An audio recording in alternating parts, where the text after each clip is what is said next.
Hey everybody, Ashley here from Sexton-Brewing.com, and today we are going to do something a little different. We are going to take a look at my hop yard. So, I have for the past few years been growing a few different varieties of hops. I've been growing Cascade, Hallertau, Chinook, and Centennial. The Chinook and Centennial were both 1-year plants, and my Hallertau and Cascade are both very established plants. So, just sort of tending to them for the first time this spring. Today is April, not April, it's May 9th. So they've been going for a few weeks now. And yeah, we're just going to take a quick peek at them, sort of give them a little bit of maintenance and get them all set up for the season. So let's go take a look. All right, so here we are. So this is the portion of the yard where I keep my berry bushes. That's actually a Hascat berry, and then I got gooseberry bush there. And then on the other side, Hascat berries are pretty cool. They're like a blueberry type of hybrid. Anyways, that's not what we're here for. We're here for the hops.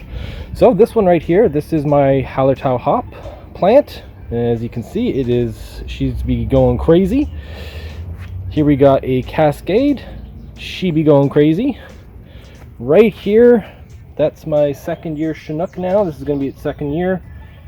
And sadly, this was the Centennial.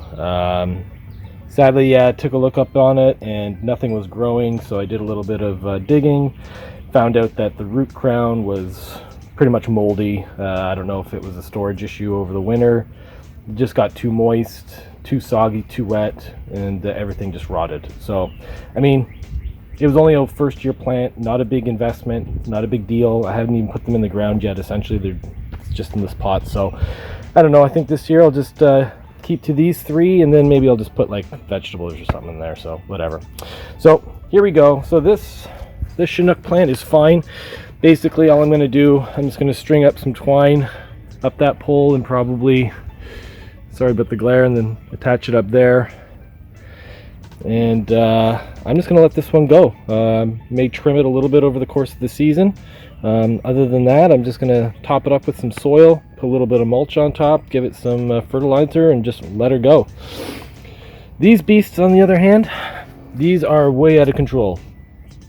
So next step for me, I am going to put on my gloves, get my little spade, my pruners, got my beer. Basically what we're going to do is we are going to start moving some of this dirt around, and we are going to start trimming a lot of the roots. Ideally, we just want a few stalks to take over. All of these extra offshoots, these are all just stealing nutrients from the few shoots that we want to grow and grow and grow and grow, so on and so forth. So anyways, I'm going to get started, and when we get back, hopefully I'll just give you a sneak peek as to what's going on. All right, so basically hops themselves, they are a very fast growing, very fast spreading plant. So once you have an established plant, and you want to keep it confined to a certain area, you really got to dig down and start trimming the crown a little bit. So the crown is just like this big ball of roots essentially. And it spreads a lot. So as you can see, I've just sort of digged out around the side here of my Cascade, and you can see you get quite a bit of roots, and I've already cut off a whole bunch. But this is, I don't know how well you can see this.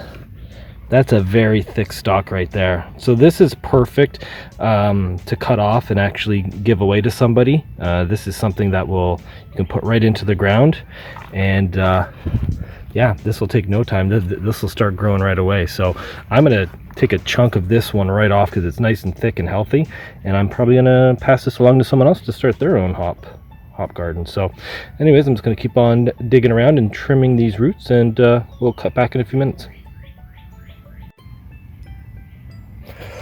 All right, so as we can see, I've dug out quite a bit, and we have, what you'll see, there's a mound here, and this whole mound, this is basically the root or the crown of the hops. I'm not going to sort of dig into it, but what I've gone through and I've trimmed all of the shoots that were sort of growing outwards, and I've trimmed them all back.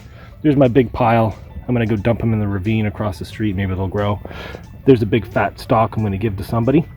Now what I'm going to do now, before I put the soil back in, I am going to add some bone meal, organic bone meal. It's a nice, acts as a slow release fertilizer, puts back some phosphorus and some protein. So I'm just going to mix that in down at the bottom here, mix it in with the soil as I pop it back, and then move on to the Hallertau. That one's really all over the place, but I'll have some more beer first. So there we go. But other than that, right now I got a healthy 6